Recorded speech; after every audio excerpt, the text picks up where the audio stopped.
জন্য যে আজকে আমরা একটা সুন্দর সময় এবং সুযোগ আমরা লাভ করেছি যেন প্রভুর মন্দিরে আমরা আসতে পারি এবং তার গৌরব এবং তার প্রশংসা আমরা করতে পারি এবং বাইবেল থেকে কিছু শিক্ষা আমরা লাভ করতে পারি। আমি দেখছি তুলনামূলকভাবে আমাদের লোক সংখ্যা একটু কম আছে। আমরা বিশ্বাস করি যে খুব শীঘ্রই যারা রাস্তায় আছে বা তারা চলে আসবে।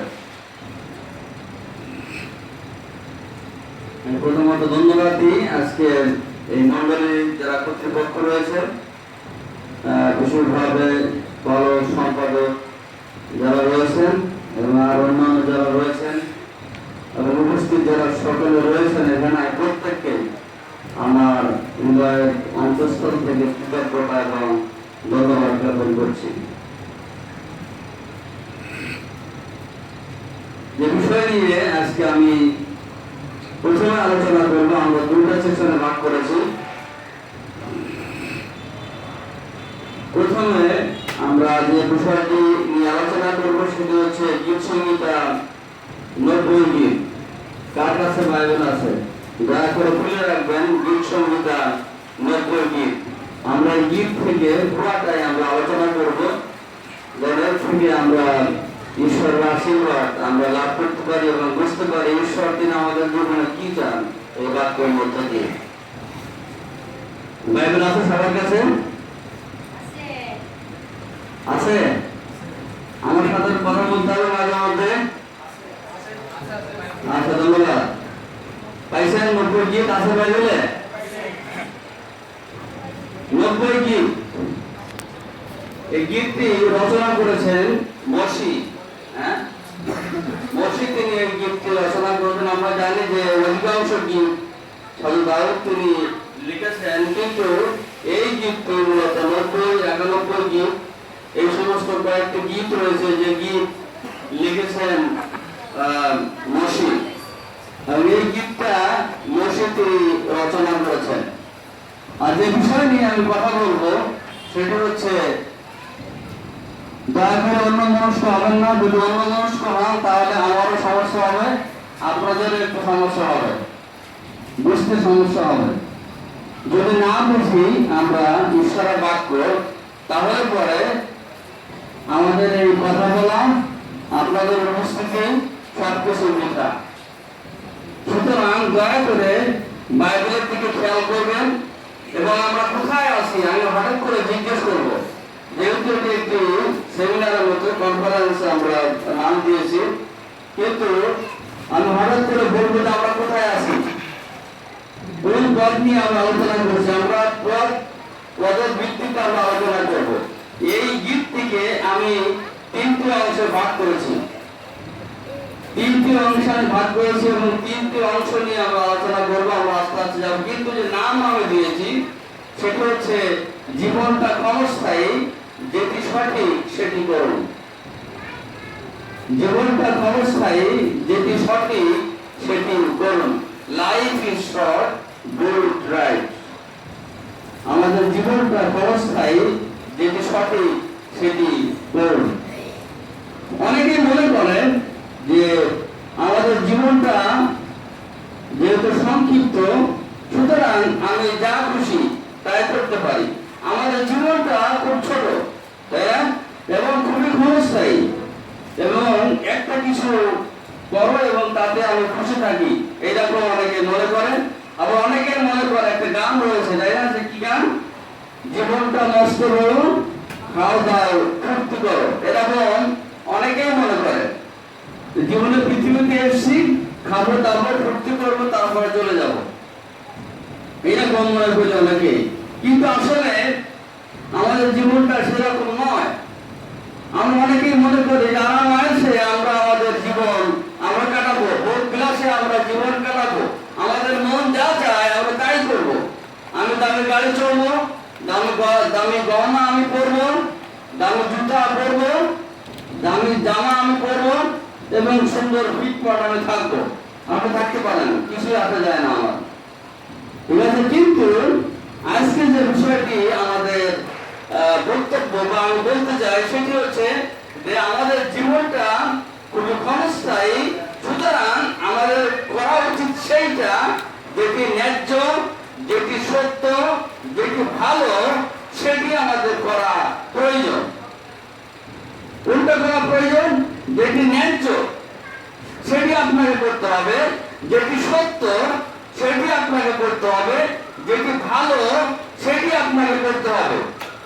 আমাদের জীবন, আপনি এই বাক্য পাঠ করতে করতে, এই গীত আলোচনা করতে করতে আপনি নিজেকে মূল্যায়ন করবেন যে আমি কিভাবে জীবন যাপন করছি, আমি খ্রিস্টতে আছি কিনা, বা আমি খ্রিস্টের জীবন যাপন করছি কিনা, আমার পরিবার খ্রিস্টতে জীবন যাপন করছে কিনা, আমার সন্তানরা খ্রিস্টতে জীবন যাপন করছে কিনা, সেটি আপনি ভেবে দেখবেন বা চিন্তা করবেন।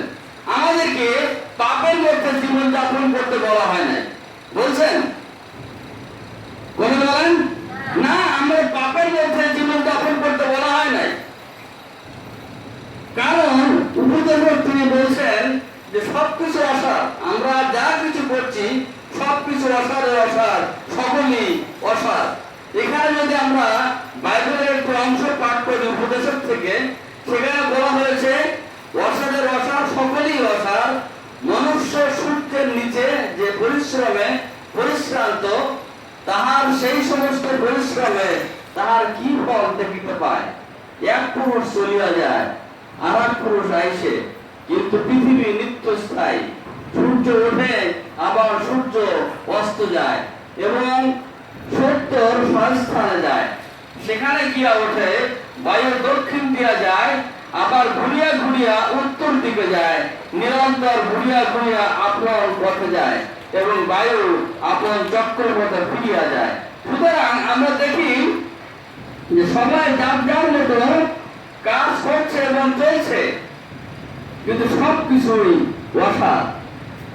আমি বলেছি যে গীতটাকে আমরা তিনটি ভাগে ভাগ করেছি।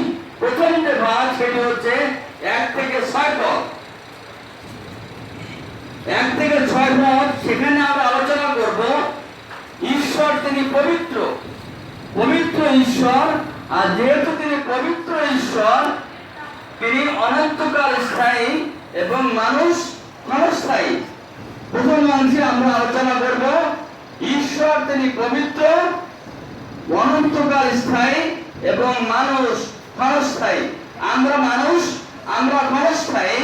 আর ঈশ্বর যেহেতু তিনি পবিত্র, তিনি সর্বশক্তিমান এবং তিনি অনন্তকাল স্থায়ী। 1 থেকে 6 পদ আমরা এটি আলোচনা করব, এবং 7 থেকে 11 পদে আমরা আলোচনা করব মানুষ পাপী এবং ঈশ্বরের ক্রোধের অধীন। ফলে কি হয়েছে? আয়ুষ্কাল অল্প হয়েছে। দ্বিতীয় অংশে আমরা আলোচনা করব 7 থেকে 11 পদ, মানুষ পাপী, ঈশ্বরের ক্রোধের অধীন, আয়ুষ্কাল অল্প। এবং তৃতীয় যে অংশ, সেই অংশে আমরা আলোচনা করব 12 থেকে 17 পদ, বাধ্যতায় মসির প্রশংসা এবং প্রার্থনা। বাধ্যতায় মসির প্রার্থনা এবং প্রশংসা। প্রথমে আমরা আলোচনা করব ঈশ্বর তিনি পবিত্র। যেহেতু ঈশ্বর তিনি পবিত্র, তিনি অনন্তকাল স্থায়ী। ঈশ্বরের কোন শেষ আছে? ঈশ্বর তিনি ধ্বংস হয়ে যাবেন, শেষ হয়ে যাবেন না। ঈশ্বর তিনি শেষ হয়ে যাবেন না। ঈশ্বর তিনি পবিত্র ঈশ্বর, ঈশ্বর তিনি অনন্তকাল স্থায়ী। আর মানুষ হচ্ছে ক্ষণস্থায়ী। মানুষ আজ আছে, কাল নাই। কিন্তু আসলে মানুষ ঈশ্বরের মতো অনন্তকাল স্থায়ী হওয়ার কথা ছিল, ঠিক কিনা? স্থায়ী হওয়ার কথা ছিল, কারণ ঈশ্বর তিনি সবকিছুকে উত্তম রূপে সৃষ্টি করেছেন এবং নিষ্পাপ এবং নিষ্কলঙ্ক রূপে সৃষ্টি করেছেন। আমি ঠিক বলছিলাম? ঈশ্বর যখন মানুষ সৃষ্টি করেছেন, তখন তিনি উত্তম রূপে সৃষ্টি করেছেন এবং নিষ্পাপ নিষ্কলঙ্ক রূপে সৃষ্টি করেছিলেন। আমাদেরকে নিষ্পাপ রূপে সৃষ্টি করেছেন, নাকি আমরা আগের থেকে পাপী ছিলাম? না, আমরা আগের থেকে পাপী ছিলাম না। আমাদেরকে ঈশ্বর তিনি নিষ্পাপ এবং নিষ্কলঙ্ক রূপে তিনি সৃষ্টি করেছেন এবং শুরুতে ঈশ্বর অনন্তকালের জন্য আমাদেরকে সৃষ্টি করেছিলেন। আমাদেরকে ধ্বংস করে ফেলে দেওয়ার জন্য সৃষ্টি করেননি। আমরা মরে যাই, আমরা শেষ হয়ে যাই, আমরা ধ্বংস হয়ে যাই, এই কারণে কি আমাদের সৃষ্টি করেছিলেন? না। ঈশ্বর যেমন অনন্তকাল স্থায়ী, আমাদেরকেও সেইভাবে সৃষ্টি করেছিলেন যেন আমরা মানুষ যারা আমরা অনন্তকাল স্থায়ী হই, আমরা যেন তার সঙ্গে অনন্তকাল ধরে বাস করি। এই জন্য ঈশ্বর তিনি আমাদেরকে সৃষ্টি করেছেন, আমাদেরকে মেরে ফেলে দেওয়ার জন্য সৃষ্টি করেননি। ঈশ্বর তিনি অনন্তকাল স্থায়ী, ঈশ্বর তিনি পবিত্র, ঈশ্বর তিনি সত্য, ঈশ্বর তিনি সৃষ্টিকর্তা এবং তিনি ধার্মিক ঈশ্বর। তিনি চেয়েছিলেন যেন আমরা সবকিছুই, আমাদের সবকিছুই যেন অনন্তকাল ধরে থাকে, উত্তম থাকে, পবিত্র থাকে এবং নিষ্কলঙ্ক থাকে। সেই জন্য সৃষ্টি করেছিলেন। কিন্তু ঘটনা কি হয়েছে? ঘটনা হয়েছে দিয়াবলের প্ররোচনায় পড়ে, শয়তানের প্রলোভনে পড়ে মানুষ কি করেছে? পাপে পতিত হয়েছে, তারা কুলসিত হয়েছে এবং তারা পাপ করেছে। যেহেতু তারা পাপ করেছে, সেই হেতু আমরা দেখি যে আমাদের আয়ুষ্কাল অল্প রয়েছে। মানুষের দিয়াবলের প্ররোচনায় মানুষ পাপে কুলসিত হয়েছে এবং আমাদের জীবনকাল অল্প হয়েছে। এই জন্য 7 থেকে 11 পদ, আমরা কোথায় আছি? 7 থেকে 11 পদ, সেখানে বলা হয়েছে মানুষ পাপী, ঈশ্বরের ক্রোধের অধীন।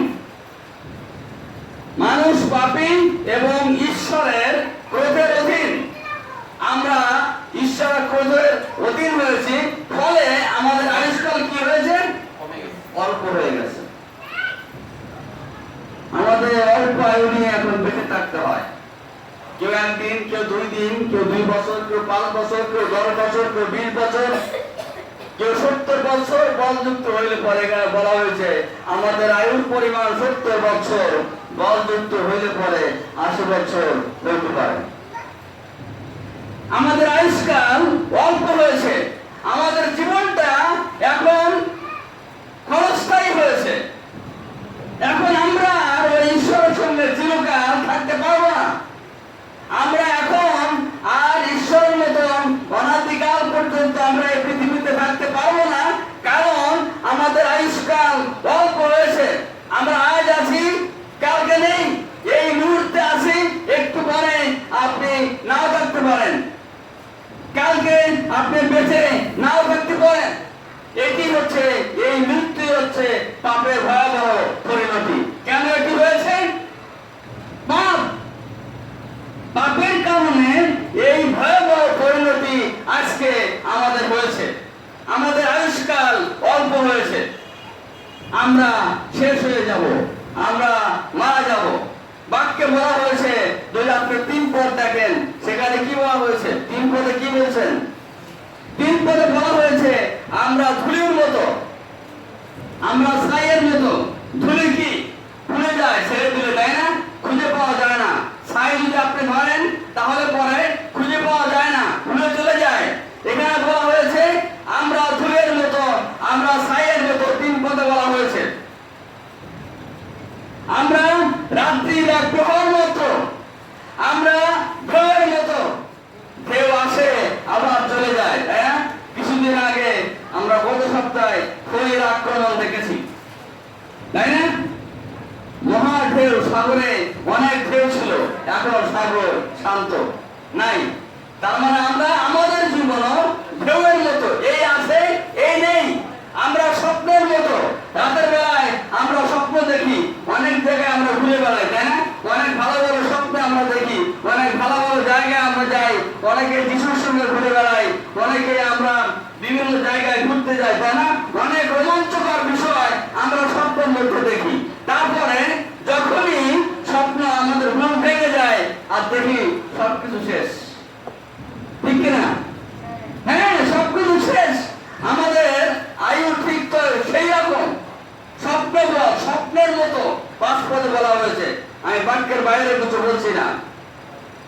এখানে বলা হয়েছে যে আমাদের জীবন ঠিক স্বপ্নের মতন, হঠাৎ করে আমরা চলে যেতে পারি। আমাদেরকে বলা হয়েছে আমরা পুষ্পের মতো। একটু আগে আমি ওখানে দ্বিতীয় বাসার সামনে গেলাম, অনেক ফুল, তাই না? কিছু কিছু ফুল আছে রাতের বেলায় ফোটে আর সকালে দেখা যায় না। নাইট কোন যদি একবার ফোটে রাতের বেলায়, সকাল বেলায় উঠিয়া দেখা যায় না, এবং ওর ভিতরে দেখতেও চায় না, তাই না? সকাল বেলায় ফোটে, বিকালে আর থাকে না, রাতের বেলায় ফোটে, সকালে আর থাকে না। আমাদের জীবন বলা হয়েছে পুষ্পের মতো, 5-6 পদে পুষ্পের মতো। আমাদেরকে বলা হয়েছে আমরা মাটির পাত্রের মতো, আমরা ক্ষয় হয়ে যাব, আমরা ধ্বংস হয়ে যাব, আমরা শেষ হয়ে যাব। আমাদেরকে বলা হয়েছে যে মাটির পাত্রের মতো, হ্যাঁ, ক্ষয় হবে, ধ্বংস হয়ে যাবে, ভেঙে যাবে, শেষ হয়ে যাবে। এই সকলই হচ্ছে পাপের ভয়াবহ পরিণতি। এই সমস্ত কিছুই পাপের ভয়াবহ পরিণতি, যেটি আজকে আমরা ভোগ করছি। এই অবস্থার মধ্যে আপনি কিভাবে জীবনযাপন করেন? আপনি কিভাবে জীবনযাপন করছেন? আপনার জীবনটাকে আপনি হিসাব করে দেখুন, আপনি ভেবে দেখুন কোন মন্দ বিষয় আপনার জীবনে আছে কিনা। আপনি ভেবে দেখুন কোন মন্দ বিষয় রয়েছে কিনা আপনার জীবনে। কারণ আমাদের আয়ুষ্কাল অল্প। কোন মন্দ কার্য আমাদের সঙ্গে, আমাদের মধ্যে আছে কিনা, আর আমরা সেই কার্যের সঙ্গে লিপ্ত কিনা। আমরা অনেক সময় অহংকার করি, আমরা অনেক সময় দাম্ভিকতা করি, তাই না? কি কারণে? আমার চেহারা খুব সুন্দর, আমার গাড়ি আছে, আমার বাড়ি আছে, আমার বউটা খুব সুন্দর, তাই না? আমার এটা আছে, সেটা আছে, অনেক কিছু নিয়ে আমরা গর্ব করতে পারি এবং আমরা করেও থাকি। মানুষ কথায় বলে যে গর্বে মাটিতে পা পড়ে না, কথাটা ঠিক। অহংকারে মাটিতে পা পড়ে না, কিন্তু বাক্য আমাদেরকে বলে আমাদের আয়ুর পরিমাণ 70 বছর, বলযুদ্ধ হইলে পরে 80 বছর হইতে পারে, তথাপি আমরা কি করছি? দর্প ক্লেশ আমরা এগুলো করে যাচ্ছি। আমাদের মধ্যে অহংকার রয়েছে, আমাদের মধ্যে দর্প রয়েছে, আমরা দিনের পর দিন অহংকার করে যাচ্ছি। কিন্তু এটি ক্ষণিকের জীবন, তা বেরিয়ে পলায়ন করে। আমাদের জীবনটা এমন, খুব দ্রুত এটি চলে যায়, খুব তাড়াতাড়ি এটা চলে যায়, খুব তাড়াতাড়ি এটা ভুলে যায়। আপনি চিন্তা করে দেখুন এখন যে আমাদের জীবনটা কেমন। আবার সেই কথা বলি, আমরা ধুলির মতো, আমরা ছাইয়ের মতো, আমরা রাত্রি রাত প্রভার মতো, আমরা ঢেউয়ের মতো, আমরা সপ্রভাব, আমরা পুষ্পের মতো, আমরা মাটির এক পাত্রের মতো। এখানে আমার কাছে একটা পাত্র রয়েছে, আমরা মাটির পাত্রের মতো। এটা ক্ষয় হয়ে যাবে, এটা শেষ হয়ে যাবে, এটা ভেঙে যাবে। এটি আমাদের জীবন। কিসের দাম্ভিকতা, কিসের অহংকার আজকে আমাদের ভেবে দেখা প্রয়োজন, চিন্তা করা প্রয়োজন। এভাবে আমাদের জীবন একদিন ধ্বংস হয়ে যাবে, আমাদের জীবন শেষ হয়ে যাবে। আর মসি সেটি উপলব্ধি করতে পেরেছিলেন মরুভূমিতে থেকে।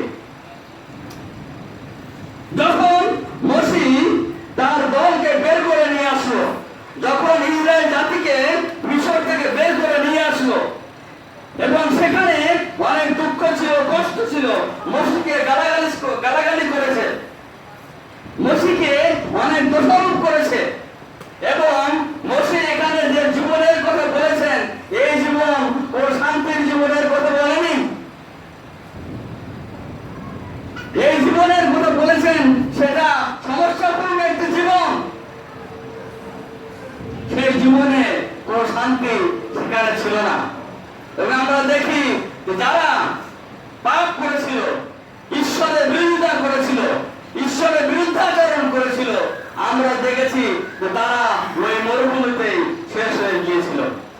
তাদেরকে ঈশ্বর ওই কানানে প্রবেশ করার সুযোগ ঈশ্বর দেয়নি। তারা আশীর্বাদের যে দেশ, সেই দেশে যাওয়ার সুযোগ তারা লাভ করতে পারেনি। তারা ওই মরুভূমিতে শেষ হয়ে গিয়েছিল। তাদের দাফন, তাদের কবর ওই মরুভূমিতে হয়েছিল। তাদের আয়ুষ্কাল অল্প হয়েছিল, কারণ তারা ঈশ্বরের বিরুদ্ধে প্রচেষ্টা করেছিল, ঈশ্বরের বিরুদ্ধে তারা গিয়েছিল। ফলে আমরা দেখি তারা সেই কানানে প্রবেশ করতে পারেনি। আমরাও পারবো না। যদি আমরা জীবন পরিবর্তন না করি, আমরাও পারবো না। সুতরাং life is short, do it right. জীবনটা সংক্ষিপ্ত, যেটি সঠিক সেটি আমাদের করা প্রয়োজন। আপনার আয়ু মাত্র হতে পারে 80 বছর, হতে পারে 60 বছর, হতে পারে 40 বছর, হতে পারে 1 সপ্তাহ, হতে পারে 1 দিন। আপনার আয়ু 1 সপ্তাহ। যদি ঈশ্বর এই কথা আপনাকে বলেন, বলেন বাবু আপনার আয়ু আর মাত্র 1 সপ্তাহ, আপনি কিভাবে জীবনযাপন করবেন? জেমস রানা, আপনার আয়ু মাত্র 1 সপ্তাহ, আপনি কিভাবে, আমি কিভাবে জীবনযাপন করব? আমি কি করব? নিশ্চয়ই কোনো খারাপ কাজ আমি আর করব না। কোন খারাপ কাজ, কোন পাপের জীবন আমার আর থাকবে না। কারণ আমি চেষ্টা করব এই 1 সপ্তাহের মধ্যে আমি কিভাবে ঈশ্বরকে লাভ করতে পারি। আমি চিন্তা করব এই 1 সপ্তাহের মধ্যে আমি কত ভালো কাজ করতে পারি। আমি চিন্তা করব যে কিভাবে আমি ঈশ্বরের দর্শন লাভ করতে পারি এবং অনন্ত জীবন আমি লাভ করতে পারি। সেই চিন্তাই শুধু আমার মাথার মধ্যে থাকবে, আর অন্য কোনো চিন্তা আমার মাথার মধ্যে থাকবে না। থাকবে না, না। কারণ আমার সময় বেঁধে দেওয়া হয়েছে। আমাদের আজকে যে এখানে 10 পদে বলা হয়েছে, আমাদের আয়ুর পরিমাণ 70 বছর, বলযুক্ত হইলে 80 বছর হতে পারে। একটু চিন্তা করে দেখুন কত ঘন্টা সময় আমরা পার করেছি। আমাদের জীবন থেকে আমরা কত সময় আমরা নষ্ট করেছি, কত সময় আমরা পার করে দিয়েছি। যদি আমরা টাইমকে ভাগ করি, TIME, টাইম সকলে জানি, তাই না? TIME, প্রথম অক্ষর হচ্ছে T ফর টাইম। যদি আমরা এইভাবে ব্যাখ্যা করি, টাইম গতকাল, ইয়েস্টারডে, গতকাল, এটি আপনার জন্য ইতিহাস। টুমরো, আগামীকাল আপনি নাও পেতে পারেন। টুডে, আজকে আপনার জীবনের জন্য এটি ঈশ্বরের মহা অনুগ্রহ। সুতরাং আমাকে মনে রাখতে হবে গতকাল যেটা চলে গিয়েছে সেটি আপনার জন্য ইতিহাস। সেটি আপনি আর জীবনে কখনো ফিরে পাবেন না, সেটি কখনো আপনি আর পাবেন না। এবং আগামীকাল আপনি নাও পেতে পারেন। যেমন ঠিক বলছি তো, আগামীকাল আপনি নাও পেতে পারেন, কিন্তু আজকে যে সময়টুকু আপনি পেয়েছেন, আজকে যে জীবন আপনি পেয়েছেন, এটি ঈশ্বরের অনুগ্রহ, এটি ঈশ্বরের দয়া।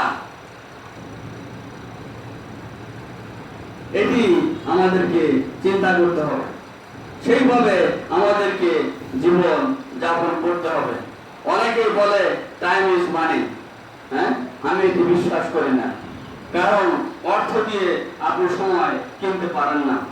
বড় যে একটি ঘড়ি কিনতে পারেন, কিন্তু সময় আপনি কিনতে পারবেন না। I for invest time, টাইমকে আমাদের পরিচ্ছদে দূষিত করতে হবে, সাজাতে হবে। কিভাবে টাইম আপনি ইনভেস্ট করবেন? যদি টাইম আপনি ইনভেস্ট করতে না পারেন, তাহলে এই টাইম সব সময় নষ্ট হবে, সব সময় নষ্ট হবে। সুতরাং এই টাইমকে আপনি এমন ভাবে সাজান যেন আপনার জীবন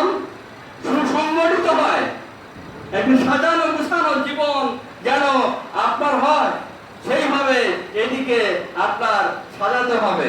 তারপর এম ফর ম্যানেজ টাইম, টাইমকে সঠিকভাবে ব্যবহার করতে হবে। সময়ের কাজ সময় করা, আমরা সেটি করতে পারি না। সময়ের কাজ সময় আমরা কখনোই করতে শিখিনি। তাই যদি শিখতাম, আমি সেদিনও সানরাইজ সার্ভিসে কে কে ছিলেন এখানে?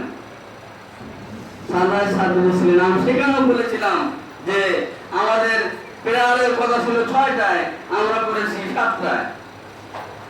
আমাদের এখানে সবার কথা 10টায়, আমরা করেছি 10:30টায়, কত 12টায়, প্রায় 10:30টায়, 11:30টায়। পারি না, কারণ সেই মূল্যবোধ, সময়ের যে কি মূল্য, সেটি আমাদের কাছে এটি একটা তুচ্ছ বিষয়। বিশেষভাবে আমরা যারা বাঙালি কালচারে বড় হয়েছি, আমাদের কাছে সময়ের কোনো মূল্য নাই। আমি সকাল 8টার সময় এসে বসে আছি এখানে, যদি আমার গাড়িটা খুব তাড়াতাড়ি আসছে। আর আপনারা এসেছেন কয়টায়? আপনার নিজেরটা নিজে চিন্তা করেন। সুতরাং এটি আমাদের ম্যানেজ করতে হবে।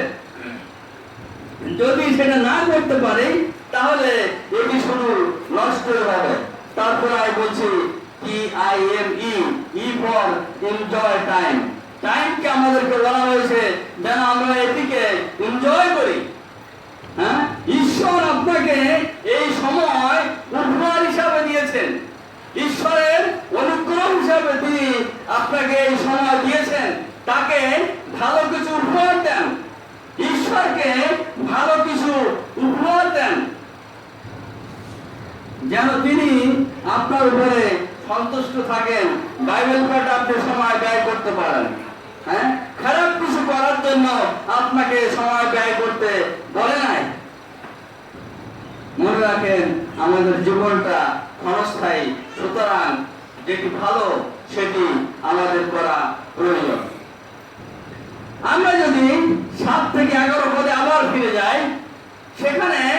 এখানে বলা হয়েছে যে আমরা ঈশ্বরের ক্রোধের অধীন। ঈশ্বরের ক্রোধের অধীন আমাদের পার্থিবদেহ মরে যাবে, কারণ পাপ। আমাদের এই পার্থিব দেহ শেষ হয়ে যাবে, কারণ পাপ। আর পাপের প্রতি ঈশ্বর তিনি রাগান্বিত। কখনোই ঈশ্বর পাপকে প্রশ্রয় দেননি, এমনকি নিজ পুত্রকেও এই পাপ থেকে পাপের প্রশ্রয় দেননি। কারণ আমাদের সমস্ত বোঝা, এই পাপের বোঝা তার পুত্রের কাঁধে চাপানো হয়েছে, যেন আমরা মুক্ত হই, আমরা মুক্তি লাভ করতে পারি। কেননা এখানে বলা হয়েছে 7 পদে, ঈশ্বর পাপের প্রতি ক্রোধান্বিত এবং রাগান্বিত। কেননা তোমার ক্রোধে আমরা ক্ষয় পাই, তোমার কোপে আমরা বিহ্বল হই। মসি এবং তার লোকজন বলছেন যে তোমার ক্রোধ এত ভয়ানক যে আমরা বিহ্বল হয়ে পড়ি। হ্যাঁ, ঈশ্বরের ক্রোধ যখন নেমে আসে আমাদের উপরে, মানুষের উপরে, তখন আমরা হত বিহ্বল হয়ে পড়ি। আমরা বুঝতে পারি না যে এটা কেন আমাদের জীবনে আসলো, এই ক্রোধ কেন আমাদের উপরে আসলো, এটি আমরা উপলব্ধি করতে পারি না। কারণ কি? এখানে বলা হয়েছে যে ঈশ্বরের যে ক্রোধ সেটি ভয়ানক। যদি আমরা বাইবেল দেখি, তাহলে ঈশ্বরের ক্রোধের কয়েকটি দৃষ্টান্ত আমরা লক্ষ্য করতে পারি, যেটি খুবই ভয়ানক ছিল। যদি আমরা সদম গমোরার কথা চিন্তা করি, ঈশ্বর সদম এবং গমোরাকে তছনছ করে দিয়েছিলেন। কারণ কি? শেষ করে দিয়েছিলেন, ধ্বংস করে দিয়েছিলেন। এর কারণ কি? কারণ হচ্ছে পাপ, পাপ আর পাপ। আর এই পাপের কারণে আমরা দেখি সদম গমোরাকে ধ্বংস করে দেওয়া হয়েছিল। যদি আমরা নোহর দিকে তাকাই, নোহর পরিবারকে শুধুমাত্র ঈশ্বর তিনি রক্ষা করেছিলেন, আর অন্যদিকে সমস্ত লোককে ঈশ্বর তিনি মেরে ফেলেছিলেন, নদীতে ডুবিয়ে মেরে ফেলেছিলেন। কারণ পাপ। আদম হাওয়াকে খুব সুন্দর করে তৈরি করেছিলেন, তাদেরকেও বহিষ্কার করেছিলেন সেই এডেন উদ্যান থেকে। কারণ হচ্ছে পাপ। এর হিসাবে অনেক ভান্ডার রয়েছে। যদি যদি আমরা পাঠ করি পুরাতন নিয়ম এবং নতুন নিয়ম, তাহলে সেখানে আমরা দেখতে পাই যে পাপের কারণে ঈশ্বর তিনি আমাদেরকে ধ্বংস করে ফেলেন এবং তাদেরকে ধ্বংস করে দিয়েছেন। আজকে আমাদের সেটি চিন্তা করা দরকার, ভালো বিষয়টি আমাদের বেছে নেওয়া দরকার। ইসরায়েল জাতি 40 বছর প্রান্তরে ঘুরেছিলেন, কারণ পাপ আর পাপ আর পাপ। ঈশ্বর এই তাদের পাপের প্রতি ক্রোধান্বিত ছিলেন। 40 বছর ঈশ্বর তাদেরকে সেখানে রেখেছিলেন এবং তাদের কবর, বলা হয়েছে যে তাদের কবরে সেই প্রান্তর মরুভূমি কবরে পরিণত হয়ে গিয়েছিল। এত পরিমাণে কবর সেখানে হয়েছিল। তারপর দুটো যুবক যুবতী যারা ছিল তাদেরকে নিয়ে আমরা দেখি যে যিশু সেই বাগানে প্রবেশ করেছিল। ঈশ্বর তাদের প্রতি প্রধান্বিত ছিল, কারণ পাপ পাপ এবং পাপ এটি ভয়ানক বিষয়। 9 পদে বলা হয়েছে, 9 পদে বলা হয়েছে যে কেননা তোমার ক্রোধে আমাদের সকল দিন বহিয়া যায়। প্রত্যেক দিন তাদের ঈশ্বর ক্রোধের সম্মুখীন হতে হতো। প্রত্যেক দিন ঈশ্বরের সেই ক্রোধের সম্মুখীন তাদের হতে হতো এবং বলা হয়েছে আমরা আপন আপন বছর 60 পথ শেষ করি। 40 বছর তারা প্রান্তরে ছিলেন, কিন্তু এখানে বাক্যে বলা হয়েছে যে তাদের জীবন কেমন, শ্বাসের মতো শেষ জীবন, এক নিঃশ্বাসে জীবন শেষ। এইভাবে তারা তাদের বৎসর 365 দিন তারা শেষ করেছে, এমনি ভাবে 40টা বছর তারা শেষ করেছে।